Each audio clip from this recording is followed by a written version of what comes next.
Papakain po tayo ng ating giant chicken. Ayan po ang ating giant chicken, mga kalabs. Hey chicken, hello. Tapos yung kanyang lalabs, naglimlim. Naglimlim ang kanyang giant. Hi. Ayan po ang aming giant chicken, mga kalabs. Hey. Tapos bibigyan natin siya pagkain. Ay, huwag mo kong awayin, ha? Papakain lang ako sa inyo. Yan. Bigyan natin, dagdagan pa natin ang kanilang pagkain. Kakamayin ko na, mga kalabs, kasi mayroon pa tayong papakainin. Tabi-tabi mo na, tabi mo na. Oh, dito rin shoot. Naiwas kasi ako, mga kalabs. Baka ako'y, laki pa naman niya. Nang-away.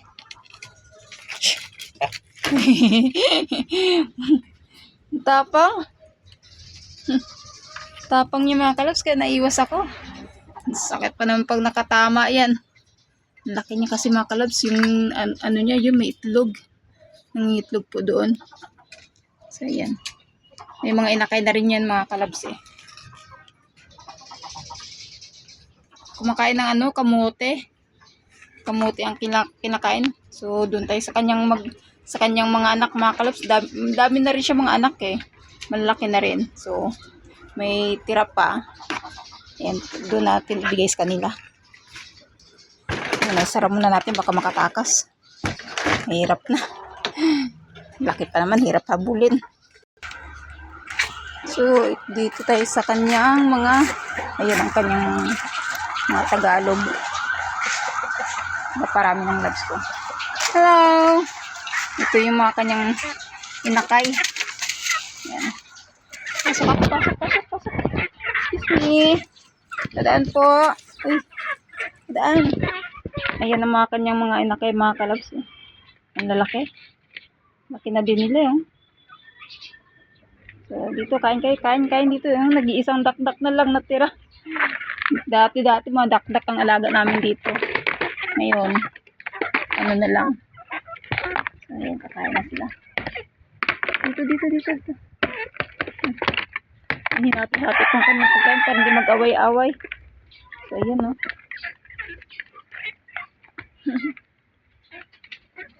Kanya-kanyang takbo pagkain. Ayan, meron pa dyan, oh. So, ikaw. Musta ikaw, Tagalog? Ayan, manok Tagalog po yan. Ito yung mga giant chicken. Ang lalaki. Mga bata pa yan, mga kalabs. May lalaki pa yan. May tulad mga ganyan, mga isang ganyang kalaki pa ang kanilang ikalaki. So ayan. Yan, lalaki ata yun, eh. Baby, pa siya, baby pa. Lalaki. Lalaking mga siguro ang size nito, ang timbang nito nasa umaabot ng 7 kilo isa. Ito mga baby pa sila, eh. Hindi pa masyadong kalakihan. Ang tatay nila yung kanina doon, yung ng tatay. And, bali, anak nila 6 na piraso.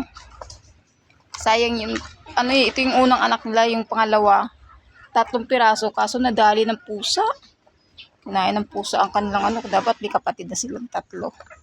Wala, naubos kaya nagpanibagong limlim ang kanilang nanay. Ayan po ang ating kinakaabalan, mga kalabs. Yung dating mga dakdak po alaga natin dito. Ayan kanilang tubig. Ngayon wala ng dakdak, nag-iisa na lang. Kasi hirap ang dakdak. Pag nagkatay tayo ng dakdak, hirap linisin. Kaya sabi ko, ayoko na ng dakdak. Sarap sana ng dakdak, kaso nga lang hirap linisin pag gusto natin kumain. Kaya sabi ko, magmanok na lang ng ganyan nga. Itong tama, nagbigay yung kapatid ko. Kaya ayan, binigyan ako ng ganyang manok. Parang Chinese chicken ata siya, imported. Ang lalaki. Laking chicken. So ayan ang kanyang katatay, mga kalabs. Kita nyo, sobrang laki na. Ubos agad yung pagkain nila, oh. Ang nanay niya, ayan, naglimlim uli, bumalik uli sa kanyang, bumaba lang siya para kumain. Ngayon, ayan, naglimlim uli, bumalik uli siya. Sabi niya, sir, busog na ako, pwede na ako magano. Naglilimlim siya, may itlog siyang ata, nasa 8 or sana 10 man din, mga ganun. Sana mapisa lahat. Ang laki niya mga kalabs, oh. Mga ilang kilo kaya to. Dambuhalang chicken. So, yung mga nandoon, yung 6 na kinakain nila doon, baby pa lang yun. So, lalaki pa yun. Ganyang kalaki ang kanilang tatay. Ang ganda ng balayibo, makintab. So, yan. Yan yung mga kapalit ng aking dakdak. Ayan. Kasi na ako sa dakdak, nagsawa na sa alaga.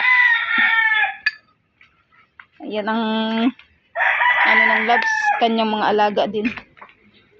Paparami siya ng manok Tagalog kasi sunod-sunod ang katay namin mga kalabs, kaya kakunti lang natira, kaya nagpaparami ulit siya. Yan ang kanyang mga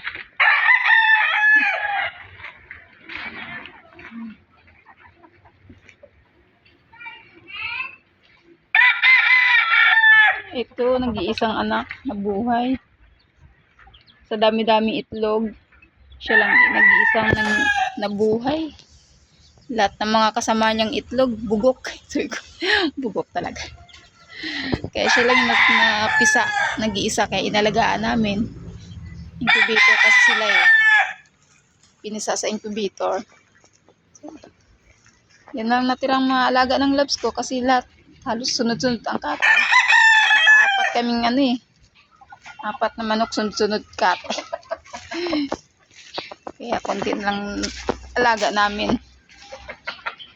Ayun. Yan o. Laki na nila o. Pero baby pa yung nila, yung boses. Takaw o. Ano sila Hello. Hello. Itong isa, Tagalog yan Kita mo yung Tagalog halos kalahati lang siya Lalo pag lumaki pa yan. Dami. Ayun, laki lalaki. Mas malaki ang lalaki So, pag lumaki pa yan, ibubukod kasi kailangan daw, hindi daw dapat isama yung puro lalaki. Ayan, lalaki din yan. Ayan Ayan, lalaki din yan Tsaka yun, lalaki. So, yun the rest na 4 babae. So, dapat sabi daw, isang lalaki lang ang kasama dyan. Hindi daw pwede ipagsamahin yung mga lalaki kasi, nag-aaway. Papatayan. Kasi madakdak namin dito, nakadalawang nayari ng isang manok. Yung tatay nito.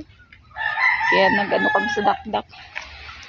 Nalungkot kasi tsugi ng isang ng tatay nila. Sabi nga daw, pagka ganun dapat wala daw silang kasama, kundi sila lang, mga babae, tsaka isang lalaki lang kasama sa isang kulungan. So, ayan. Magastos sa pagkain mga kalabs. Nag-aaway na sila. Tapos yung itlog nila kulay brown, para siyang organic egg. Kasi pag damang itlog to Hindi ko pa natikman yung itlog nito. Kasi nagpaparami pa lang kami. Kaya hindi namin kinakain yung itlog. Pag madami na sila yun, pwede na magpaitlog. Kumbaga may na tayo sa itlog. Maintenance kumbaga. May pang araw-araw na tayo supply itlog. So yan. Dadami pa yan. Gusto ko paramihin pa yan mga kalabs. Kasi hindi kasi sila nakakalipad. Kaya mas okay lang sila dyan. So yun nga lang. Medyo sila sa pagkain. Mangungulikta nga ako ng mga gulay-gulay sa palengke, yung pinagbalatan maripolyo. Mangungulikta nga ako doon para ano, kasi may masuki ako doon eh. Para sa kanila. Kasi sabi, nakain din kasi daw ng mga gulay. So since na kinukulang yung ating pakain sa kanila, magastos pati lakas kumain eh. Kaya kailangan natin mag-sideline ng mga gulay-gulay para sa kanila. Organic din daw ang kinakain nila yun. Yun ang manok. Dati siya yung hari dito. Ngayon siya na yung ano. Ay. Kasi ito na yung mga ano. Mga bida. Ayan. Ganda nila oh. Pag lumaki yan, no, ayos ng ating panghandaan. Isang manok. Ilang katao nang pwede makakain. Kasi sobrang laki niya kasi mga kalabs. Sabi nga umabot ng 7 kilo ang isang piraso nito. Lalo pagka sa pagkain. Tiba-tiba lang sa pagkain. So ayan lang po ating ganap for today mga kalabs. Pinakita ko lang po sa inyo ang aking mga alaga mga kalabs. Ang aking kinakalibangan dito pag wala akong ginagawa mga kalabs. Baliban sa YT. So ayan, thank you for watching mga kalabs. Bye. God bless everyone.